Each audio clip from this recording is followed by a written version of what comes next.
Trump's high-profile lobbyer, toady, defender, and personal attorney. And then one day he decided that he hated Donald Trump and became Donald Trump's mortal enemy. A big change. How did that happen? Well, Cohen told Congress this week that he had a kind of road to Damascus experience.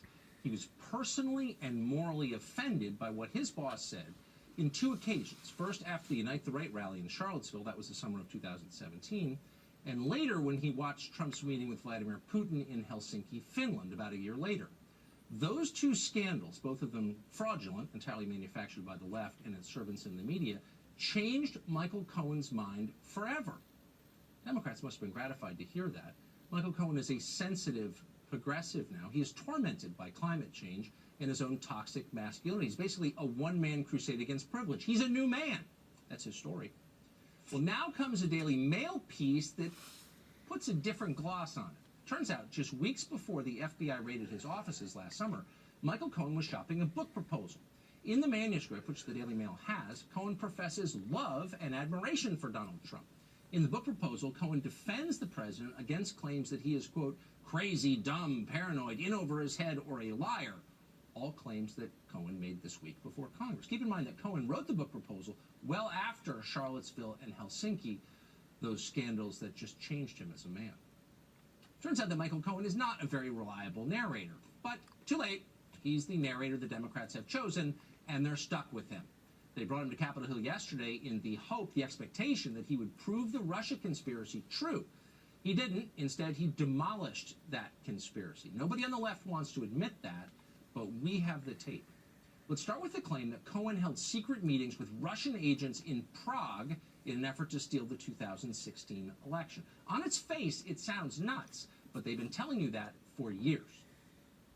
McClatchy is reporting right now that Special Counsel Robert Mueller has evidence that Trump's personal lawyer and fixer, Michael Cohen, secretly made a late summer trip to Prague during the 2016 presidential campaign. According to two sources familiar with the matter, confirmation of the trip would affirm part of the Steele dossier. When I hear now that there are reports that Mr. Cohen was in Prague, despite his denials, repeated denials, there is more and more indications that there is something here that is far, far from being anything near a witch hunt. So that was John Brennan. Whatever his faults, he was literally the head of the CIA, the most powerful intelligence agency in the world. And as you just saw, he claimed to believe that. Oswald went to Mexico City. Cohen went to Prague. It's the perfect conspiracy. Except that Michael Cohen has never been to Prague. He testified to that yesterday. And by the way, he'd have no incentive to lie about it. You have been to Prague? I've never been to Prague. Never have. I've never been to the Czech Republic. You might bounce my time. Never been to Prague, but I kind of like the music. How frustrating it must have been for Adam Schiff to hear that. Never been to Prague. This was the part where Michael Cohen was supposed to admit swapping microfilm with Vladimir Putin in the sauna at the Prague Marriott. Instead, he looked kind of mystified and admitted he'd never even been to the country. Michael Cohen is from Long Island. He pretty much stays there. Okay, let's try this again. How about the claim that Vladimir Putin's agents have video of Donald Trump cavorting with hookers, and that's how they've managed to blackmail Trump into saying nice things about Russia? We've been hearing about that since the day BuzzFeed first claimed it.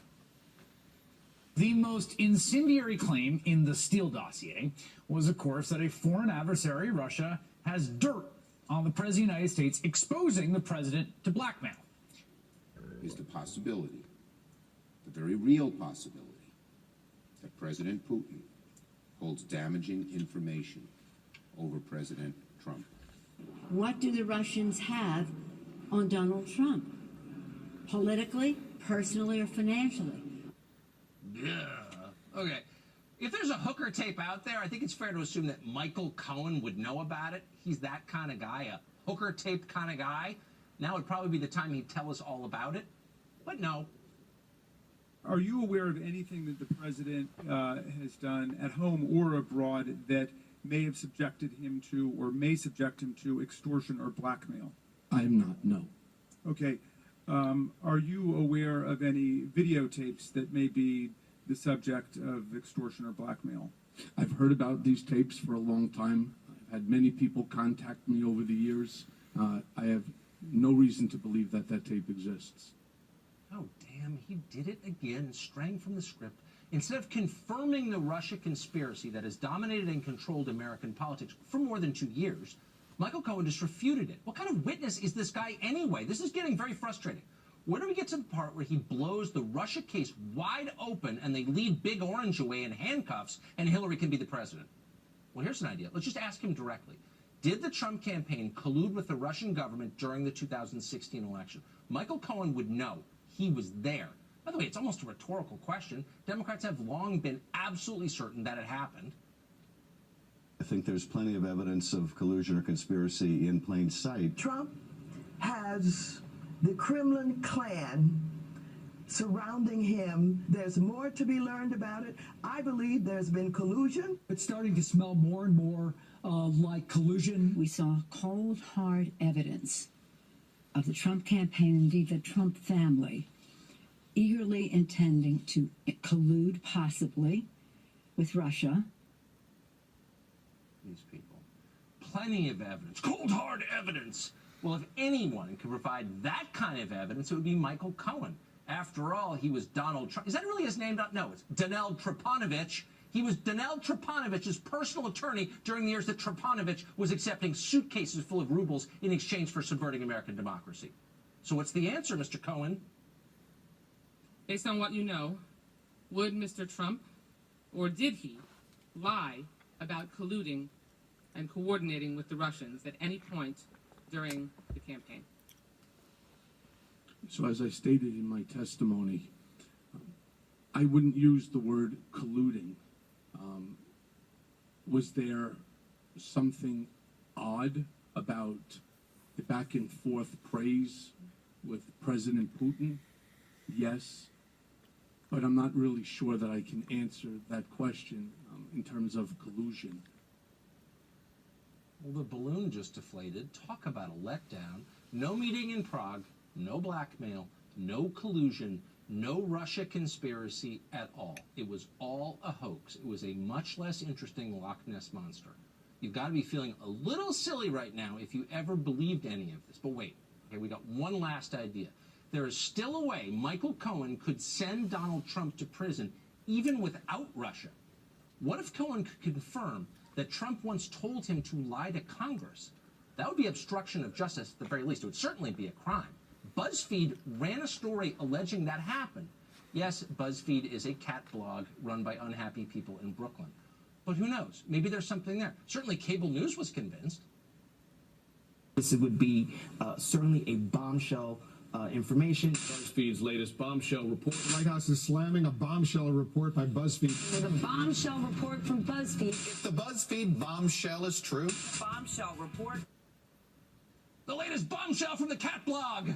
Our last hope to end this infernal presidency and return to the happy status quo of 2010. Our hopes are on you, Michael Cohen. Did it actually happen? The reveal, please. You lied to those congressional committees, is that correct? Previously? Correct. Yes, sir. You stated that Trump never directed you to lie to Congress, is that correct? That's correct. No. 4 for 4. Michael Cohen strikes out. Game, set, match. The Trump presidency continues. The other team looks despondent. You can hear weeping from the press box. But wait, before we head to the parking lot and drive home, one final piece of business. What about all the lies you just heard? Not from Cohen, from the others. Blackmail, collusion, Russia, Russia, Russia! Are any of the liars who told those lies going to be punished for lying? Is anyone going to lose a job? Or a reputation? Or a contributor contract? Maybe just what happened to Carter Page. That might be enough. Is there any penalty for being relentlessly and recklessly dishonest for 2 solid years? For intentionally misleading the public in the service of a political agenda and a political party, the Democratic Party? Is a single person even going to concede what just happened, much less apologize for it? Of course not. It's Washington. They'll all be promoted tomorrow. You watch.